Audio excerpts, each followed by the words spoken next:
right. Hi, everyone. Welcome to Beyond the Scale. This is a journey to wellness, and I am so excited to introduce Andrea Nicholson to you. And she is going to enlighten us on gut health and insulin resistance, which is so important, but we never really consider how important our gut health is. We kind of just use it like a little dumping ground for for our day to day, but it's so important. So I'm so excited to get into this. So I'm going to tell you a little bit about Andrea and her experience, and we're going to get right into this. So Andrea is a healthcare expert with a passion for investigating and solving complex health issues. So here's the interesting part. I love this part of your bio.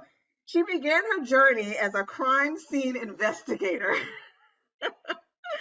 Well, I love that, where she honed her skills in gathering and analyzing evidence. And so now Andrea is a metabolic health investigator. So she's able to use those same skills to help people solve health problems like digestive issues, fatigue, stubborn weight, hormone imbalances, and depression and anxiety. So her approach is rooted in the holistic understanding of the body and its needs. She is board certified in holistic nutrition, a certified nutrition therapist master, and a restorative wellness practitioner. You guys get into this. Andrea's extensive training and experience has allowed her to offer personalized one-on-one consultations via telehealth. She uses functional lab testing, health technologies to uncover the root causes of her clients' health and challenges. So I love this. You know, as you all know, I am trained in conventional medicine, but I am obsessed with functional medicine. And I think I function a little bit as an integrative professional because, you know, I know what I know, but I am constantly learning. So I'm so excited to talk to you today. So if you want to kind of just get us started with really, how did you get into this from crime scenes to metabolic health? How did this come about? Yeah, it is a really interesting story. So thank you so much for having me. I'm really excited to share my story and whatever little tidbits of knowledge I can share with your audience. Yeah. Yeah, I have an interesting story. I was on my own health journey when I had that career. So while it may seem like, what does your career have to do with anything? That is what I was doing for a living. And Okay. at the time, you know, that involves long hours. Crime scene investigation happens 24/7. Mm, And so it's a very busy job. It's very stressful. Everything you deal with is negative. Everything you deal with is like, you know, the worst of society. And while I wouldn't have recognized it at the time, I can look back and realize how much impact that really was having on my life. But it was also the thing that ended up saving me because I was on my own health journey from like my teenage years on. I slowly started gaining weight. I just never felt very vibrant. I was always just sluggish and tired. And I had acne all the way into like my early 30s. It oh, just wow. like I had a lot of things. And looking back, I also had a lot of things I wasn't even aware of at the time. Like I was chronically constipated. I didn't even know. That was just all I knew. Yeah, that's my All I life. knew was, you know, infrequent, very large, very Yes. painful stools. I had no idea that that wasn't normal. Yeah. And so there were things I didn't even know I wanted to fix because I didn't Yeah. know they were wrong. Right. But I knew I didn't like the stubborn weight. I knew I didn't like some of, you know, the bloating and the really bad gas. And all of those things, I knew I didn't like those things. I didn't really know I could fix some of it, but that's what kind of started me on my journey. So in my mid 20s or late 20s, I guess, I finally hit that breaking point and I did all the things. I worked out. I ended up losing the weight with fitness because you Mhm. can when you're in your 20s. You just clean it up a little bit and everything That's just right. works, but it doesn't work forever. It doesn't work No. for long term. Yes. So I did a lot of the things, ended up through my employer. Heart disease is a really big problem in law enforcement. It's obviously a really Oh, big problem everywhere, but heart wow. attacks and all the things are really high in law enforcement because of the stress loads and just, you know, all Yeah. eating in drive-throughs and all the things that go along with that career field.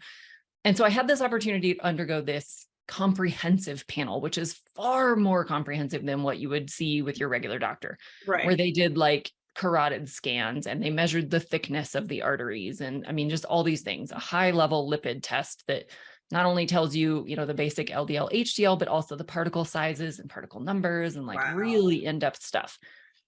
And I had already at this point lost 30 pounds, was really doing well from like a, outward appearance. I had lost the weight. I felt great. I was working out every single day, doing all the things I thought were possible. Yeah. But I also knew in the back of my mind that I also have really bad heart disease in my family. Okay. Like everyone dies young. Everyone, struggles with heart attacks either from their first and they die, or they have multiples and end up going through bypasses and, all the traditional things. And Yeah. the women specifically die younger than 50. Mm-hmm. So that was in the back of my mind. Yeah. 20s, already lost weight, doing all the things, go in for this cardiac panel. And I about passed out when I got the results because it was horrible. My arterial age was older than I was. I already had plaques forming. I had like all the Wow. things. I had all the wrong kinds of cholesterol. I had the Wow. small, dense LDL that can Yeah. penetrate through the arterial wall. I had none of the large, fluffy stuff. My HDL was abysmal. It was just, I had all the no. wrong things, doing all the right things, doing all the Right. things that we've all been told. Right. And the doctor, of course, was sadly no help. I said, what do I do? And he's like, eat a heart healthy diet, work out, don't smoke, and What does that stay at a even healthy mean? weight. And I'm like, Yeah, thanks. I already am. I've already lost the weight. I have no weight to Right. lose. I don't smoke, never have. Like everything he told me to do, I was already doing. And I'm like, but this is where it's gotten me. Right. And so that's one of the first things that led me down this path of really investigating. Clearly, the common advice wasn't working. And so I had to dig deeper and do my own investigation. And so having those investigative skills is what ultimately saved me. Gotcha. Wow.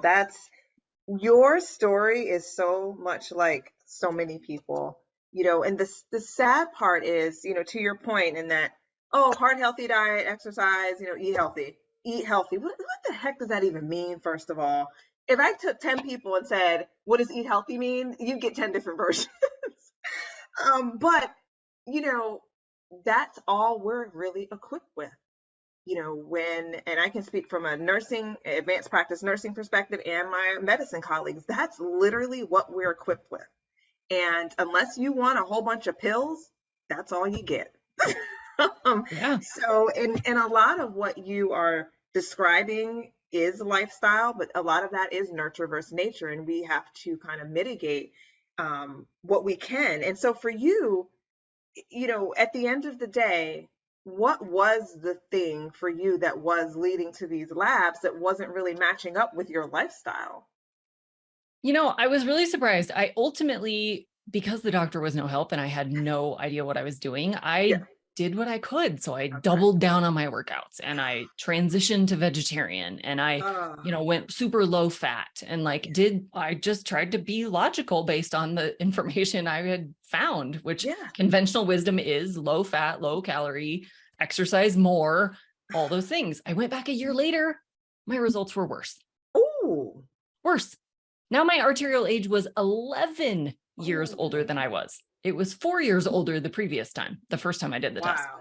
So clean vegetarian diet, not Oreos and Doritos, but clean vegetarian, low fat, healthy, eating every 2 hours like we're always told to do, doing all the things. And it was worse. Wow. So that really started down my path. And when I ultimately ended up finding this whole world of functional and holistic health, I ended up doing other comprehensive panels that actually with people who had this kind of training that now know what to do about it. And when I ran even a relatively basic, but more comprehensive blood panel, standard blood work that you would normally get through your doctor, but with a whole lot more markers involved. I found that even though I had no weight to lose and I was eating this super clean diet, I had insulin resistance. I had nutritional deficiencies. I was lacking in all of the fat soluble vitamins because I wasn't eating any fat. Right. There's nothing to absorb it. Yeah, I wasn't able to absorb it. I wasn't eating it to begin with. I couldn't absorb any of these vitamins. I was lacking in all kinds of things, which obviously was contributing to sore muscles and, all these health challenges. And despite not stopping working out, not changing anything, I was gaining the weight back. Well, yeah, because my body was literally starving. Yeah. Despite the fact that I was eating all the time. Yep. and totally obsessed with food because I was eating all the time. Yep. It was kind of insane. And so the more I learned about functional medicine and, holistic health and additional labs that I could do to really Yeah. dig into all of these other things like the constipation and all the things that I still hadn't addressed. I lost the Right. weight, but I was still constipated. I was still gassy. I was still covered in acne. I still had all these other things that losing the weight didn't fix. Right. So yeah, that's what really took me Wow. down that path. Wow, that's awesome. That's amazing. So I'm assuming at this point you discovered the world of gut health and insulin resistance. So kind of give us a little layman's tutorial on what you've learned and how we can kind of apply that. Because I tried to explain gut health to my husband. Now he's not health at all. He's finance. And I'm like, yeah, gut health is immune health. And he's like, I don't understand. How can your gut? I'm like, you know what? Just listen to the podcast. Okay. Right. Yeah, it does seem like it's its own thing and it doesn't really Yes. matter. But those are the two foundations of all chronic disease. Mm. Blood sugar management and insulin specifically, which are very intimately tied, Hmm. play a huge role in every metabolic function in your body. And let's define what metabolic health really is, Hmm. because most Hmm. of us know what metabolism is, or we think we do. Right. And we think that that's how many calories we burn in a day. So as long as we're burning and eating, roughly the same amount or a slight deficit, then or even a little bit more, then we'll either gain, maintain, or lose. We Hmm. think that's all metabolism is. But Right. really, metabolism is all of the chemical reactions occurring in your body all day, every day. So you're breaking down muscle tissue and rebuilding muscle tissue. You're breaking down and rebuilding organ tissue. You're breaking down and rebuilding bone. All of these things are happening all day, every day. And in order for that to work properly, all of those hormones, insulin included, have to be well regulated. So if you have Gotcha. elevated blood sugars or wildly swinging high and low blood sugars, you're Right. going to have elevated insulin and insulin resistance will develop. If you have insulin resistance, a lot of those chemical reactions that are occurring in your body don't work. Right. And Gotcha. if you're also consuming high refined foods, lots of processed foods, lots of sugar, all of those kinds of things, you are not only feeding the bad bacteria in your gut with all that sugar and propagating all of those infections, but you're also causing insulin spikes with all that sugar, Mm-hmm. and you're depleting your immune system. Mm. Sugar by itself depletes the immune system. And then when you don't have all of the proper digestive enzymes and digestive hormones that you need, you can't absorb the food anyway. Gotcha. So like in my case, even though I was eating quality foods, I was eating way too often, which was constantly spiking my blood sugar Okay. and constantly spiking my insulin. Okay. And I was eating all plants. Plants are primarily carbohydrate. Yeah. So despite the fact that they were all good, low starchy Right. vegetables for the most part, I was still eating essentially all carbs, low protein, low fat, didn't have the right portions. And then I had all the heart healthy whole grains and, all these starchy vegetables in addition to the leafy greens and the Yeah. non-starchy vegetables, but I was still eating all carbs. So even though it was a really high fiber diet, Right. it ended up not serving my digestive system either, which is another myth that we can talk about. Right. And it was spiking my blood sugars. And so just that transition alone actually ended up causing a lot of my health challenges. Oh, wow. Wow. Yeah. So even when it comes to insulin resistance, so what what would you say? And you made some good points about the diet because I think, well, I know most people think vegetarian is a diet. So if I'm only eating vegetables, why am I not losing weight? Okay, that's a lifestyle, not a diet. But I think you also made a really good point in that really understanding that yes, it's a vegetable, yes, it's a fruit, but it's still a carbohydrate, right? And so it still can do some of the things that a simple carb can do, but obviously we think it just has more nutrients and vitamins and all that good stuff. So how I guess paint a picture for us of the relationship between gut health and insulin resistance, and how can we how would someone know that they're having an issue that needs to be explored further in terms of their gut health? Yeah, gut health is going to be directly related to every system in the body because that's literally where all of your building blocks are coming from. The foods that you take in get broken down into the smallest possible components. So if that's a carbohydrate, it gets broken down into glucose. If that's a protein, it gets broken down into all the individual amino acids. If that's a fat, it gets broken down into individual fatty acids that can then be repackaged. Same thing Okay. with the amino acids, same things with the glucose. So we have to break them down into those individual components first. Then we have to absorb those. So if your gut's not working well, you either don't break them down or don't absorb them well, or both. And so then you don't have the building blocks to make organs, tissues, enzymes, Gotcha. hormones, all the things. Our gut also is responsible for a big chunk of our detoxification system. So Mm-hmm. all of those chemical reactions that make up our metabolic health all have metabolic byproducts. They have waste products. Even our hormones, when our body is done using them, they have to be detoxified out of the body.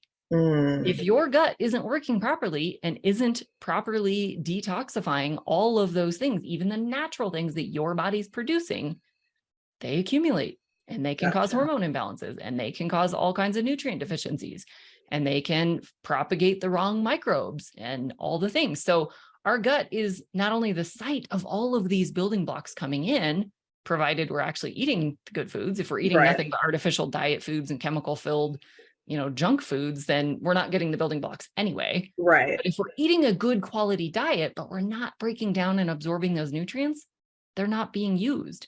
They can't be Gotcha. used. They're stuck in your colon and they just get eliminated. And then if we Oh have all the man. detoxification that's not working well, then all of those toxins can interfere. So we have toxins that Right. we make in our bodies, all those waste products and byproducts, but we also take in a lot of toxins in our environment, Yeah. in food, in our Yep. in our water, in all these places. We take in a lot of toxins that we need to be able to get rid of. And so we need our gut to work well for all of those reasons. That has an impact on every system in the body. Wow. Wow. So for you, with that knowledge, take us in a day. What does a day look like for you, just in terms of how you look at food? What are you typically eating? What's something that most people will eat that you're like, no, I'm not, because it's not going to work for this picture? Like, what are some things that you can kind of share with the audience about what they can change, what they can start doing? What's helpful? Yeah, I'll start by saying there is no one perfect way that we all should be following. There are no Okay. hard and fast rules that absolutely apply to every single person because we all come Gotcha. from different backgrounds, different histories. We have different medications or we've taken different things in the past. We have different genetics. We live in different environments. Like there is no one perfect method. For Okay. me, what I found is for the blood sugar and insulin resistance piece specifically, I had to really drop down my carbohydrate intake and specifically the refined carbohydrates and simple sugars. Oh, So I don't drink any soda. I don't drink any juice. I don't drink any okay. of those things, especially drinks, because those get Okay. absorbed very quickly, have no fiber, have nothing to slow it down Yeah. very, very quickly. So I don't do smoothies filled with sugar and fruit and all the things because it gets absorbed really quickly.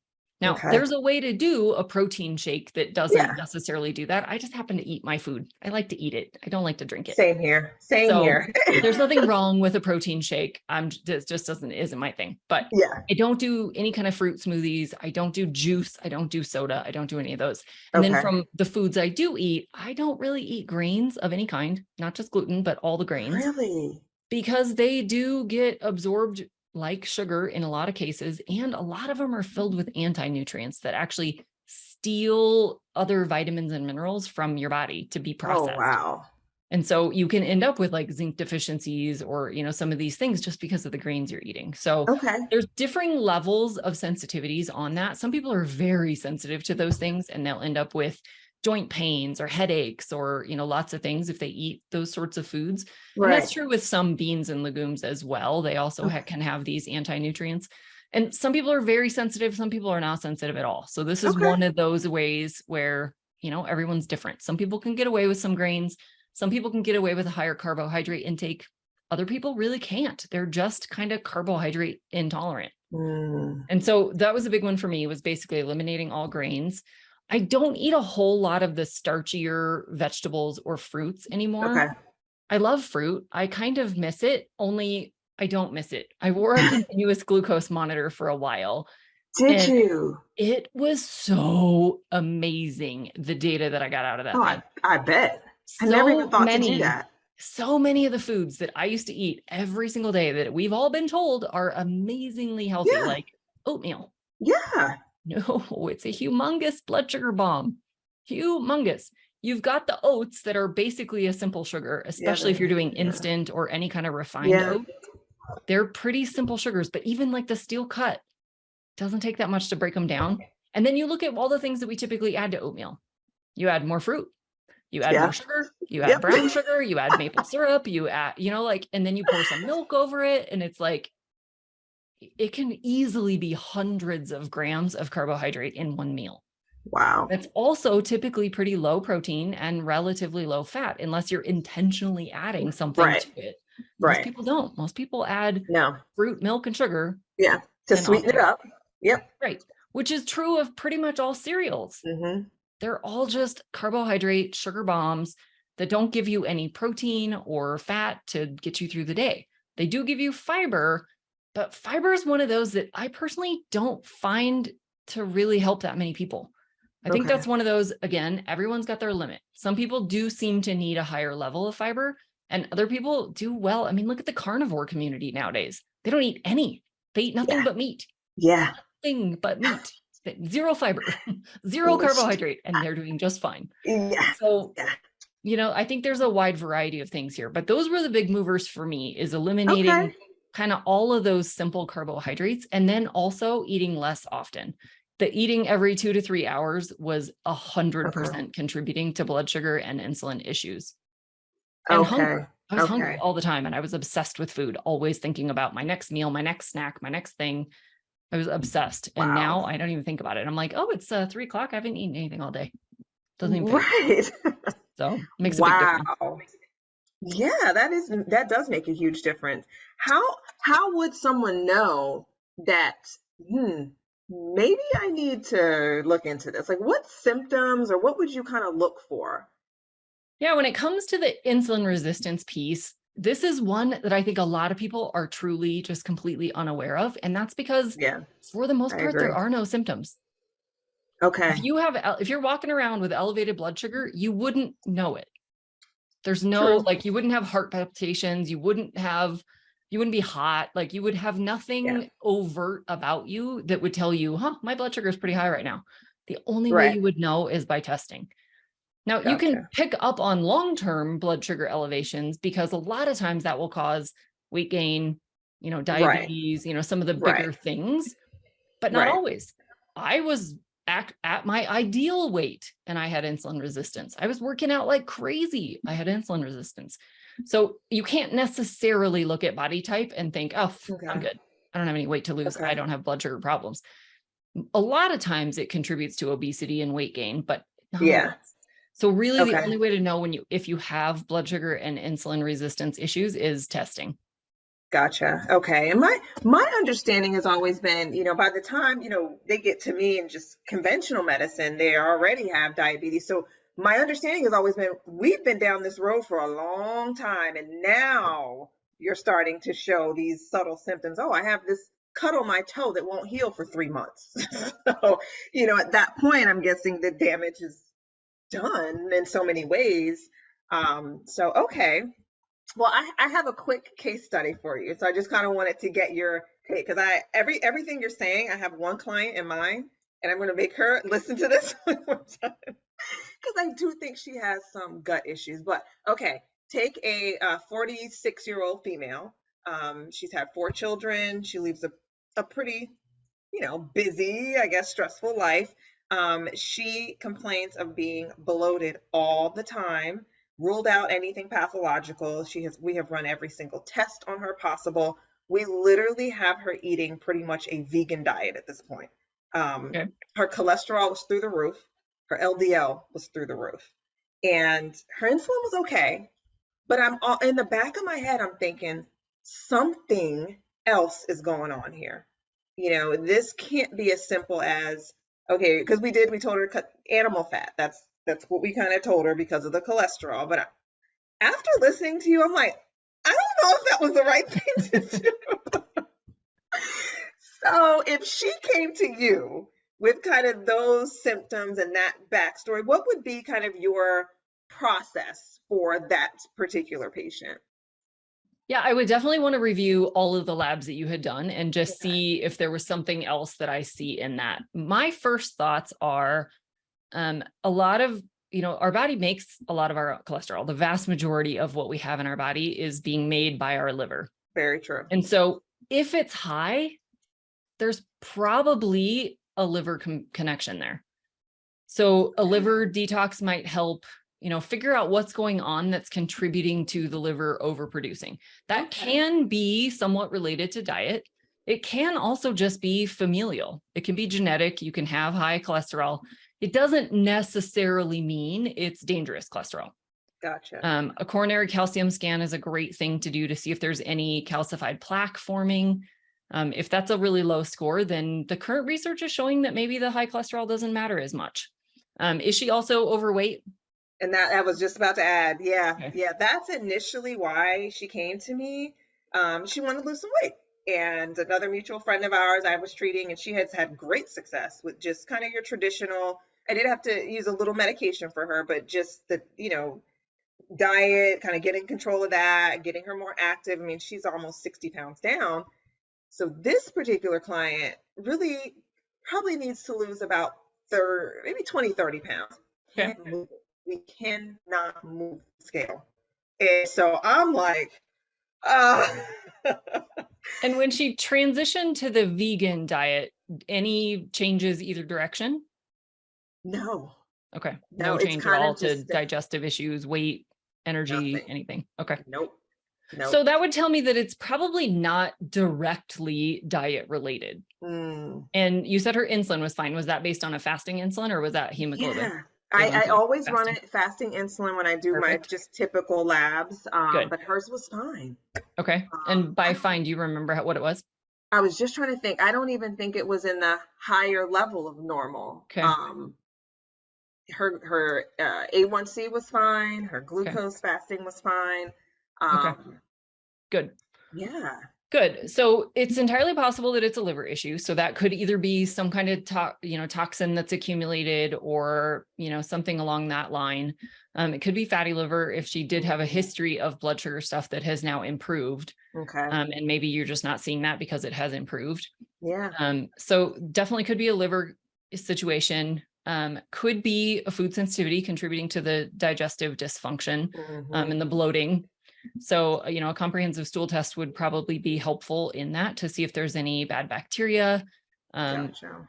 It could also be like a small intestinal bacterial overgrowth, so more of a SIBO situation instead of the colon so much being involved.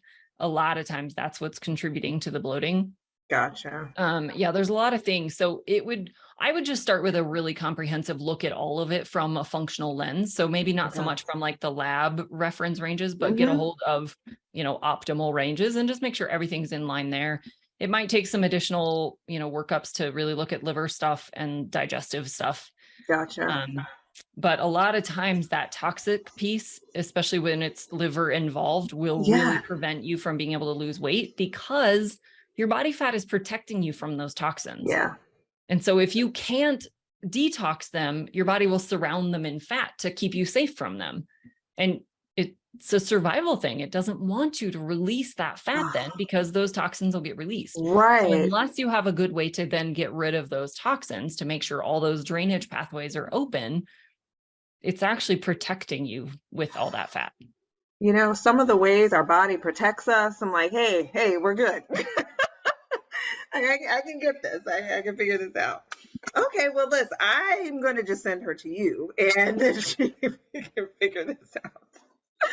Oh, because my gut is telling me, no pun intended, that there's something else Yeah. that just conventional medicine is not going to be able to really Yep. address. So, okay. Well, we're at 30 minutes. So I want to just ask you quickly, um, you know, 3 bullet points that you would give anyone just in terms of insulin resistance, metabolic health, gut health, what are some major takeaways that, people can just start changing those day-to-day habits to really address these things? Yeah, from an insulin resistance or blood sugar management standpoint, I would say really take a good hard look at the amount of carbohydrates you're eating. Of course, there's a huge spectrum of types of carbohydrates. So if you're eating true whole stuff like fruits, that's going to be light years better than candy, of Okay. course. But still, take a good account of the overall carbohydrate intake that you are taking in, because Okay. all of it is impacting your blood sugar. And the more carbohydrates you're eating, the more it's impacting your blood sugar. That's the Gotcha. first one. From a gut health standpoint, I think find the sweet spot for you as far as the types of foods and the amount of fiber you eat. I think so many people, we've all been told we need to eat more fiber, eat more fiber, eat more fiber. And people then end up buying foods that are low in net carbs because they're subtracting out the fiber. Yep. That fiber has been artificially added and it's not really doing the same thing as it would in a natural food, like in, the fiber in fruit or fiber in vegetables. It's very different than fiber that's been like added to a granola bar to lower the carbohydrate count. I did not know that. And so I am not a big fan of the net carb thing unless you're looking at true whole natural foods. Gotcha. Then I think it's okay because that's a package. It's all part of the natural product. I'm not a big fan of it when you're looking at granola bars or oatmeal or pasta or bread, any of those kinds of things. I would count the entire carbohydrate and not count the fiber in those. Gotcha. So, but I think just dial in the specific foods that work for you. Just because you've been told something is amazingly healthy doesn't mean it works for you. Be okay with that. Be okay to find the things that really make you feel the best. And lastly, I'll say, I think we've also been told to eat too often. I don't think there's anything to eating every 2 to 3 hours for the vast majority of us. I think that's contributing to metabolic dysfunction. It's contributing to blood sugar imbalances and constant insulin spikes. That constant insulin spike is not only putting a burden on your pancreas, having to release all that insulin, it's putting a burden on your liver for having to clear all of that. Yeah. And it's putting a burden on your digestive system in general because it's never getting a break. You're constantly working. Yeah. Yeah. And so, I think we need to get back to 3 square meals a day or even 2 for a lot of people. We're not as active as we were, 200 years ago. Not at all. We're not hunting. We're not, foraging for berries. We're not doing those things. And so we just probably don't really need to be eating as often as we once did. And so, I think the more we can tap into our real body signals and eat when we're truly hungry. I was literally celebrating. I was just about to ask you that. Yeah. Just, we need to really break the culture of food being everything.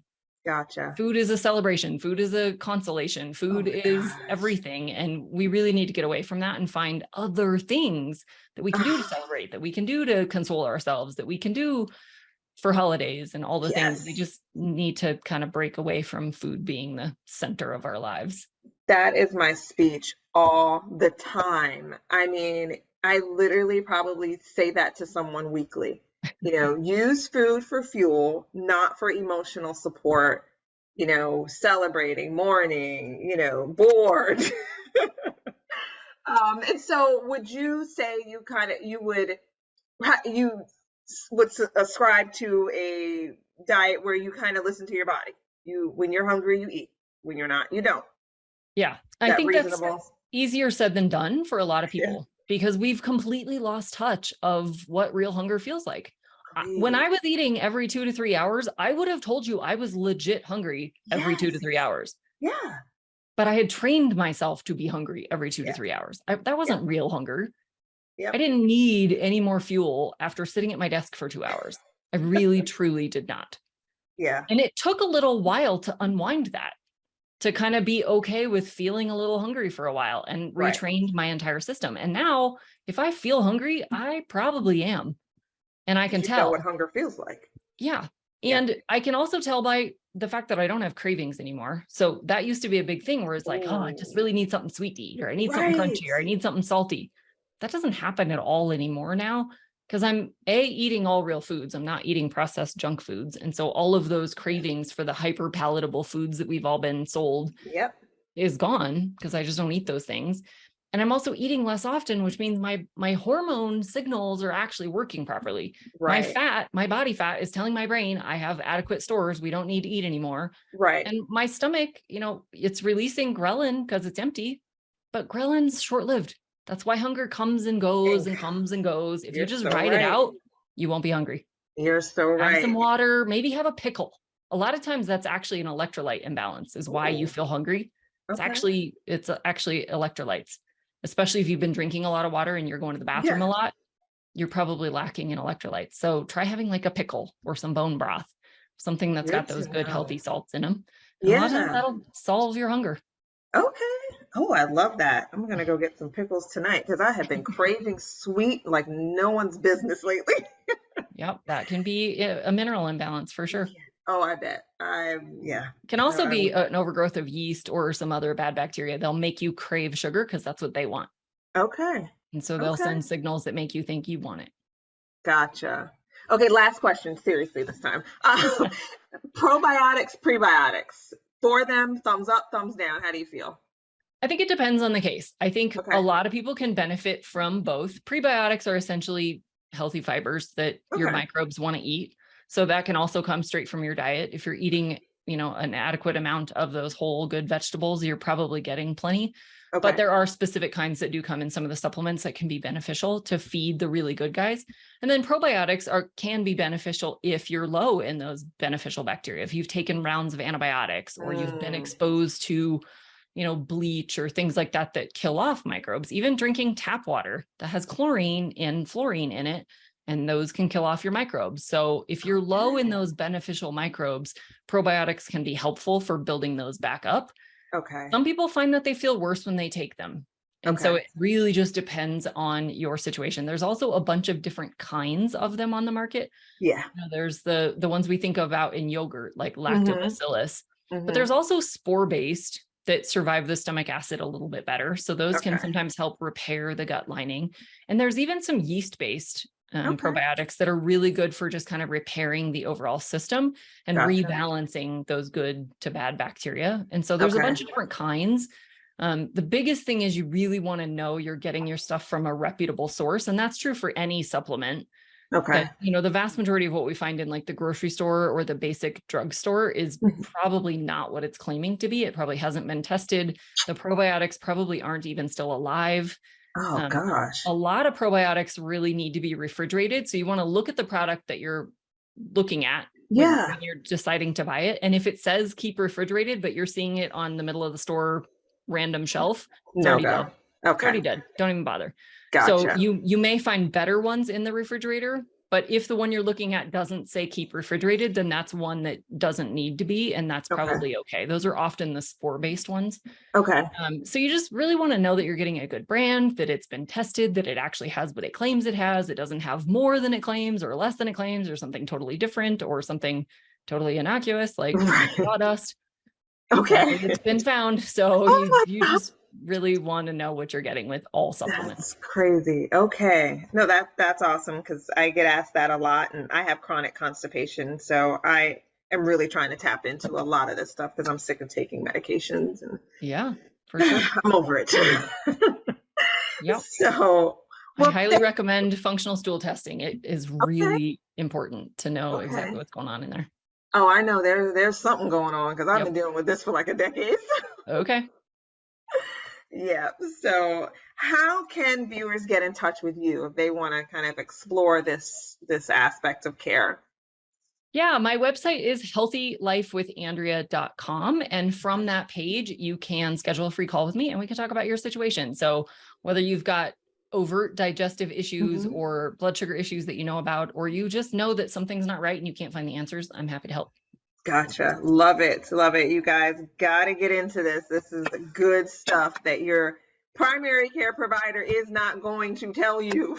So, why? Because we're not trained in this aspect of care, but it's so important. So, thank you so much. Learned so much and I appreciate your time. I could probably tie you up for another hour with questions. I'm going to let you have your day back. All right. Well, happy to be here. And if I can be of any assistance to anyone, please reach out. Absolutely. All right. Thank you. Thank you.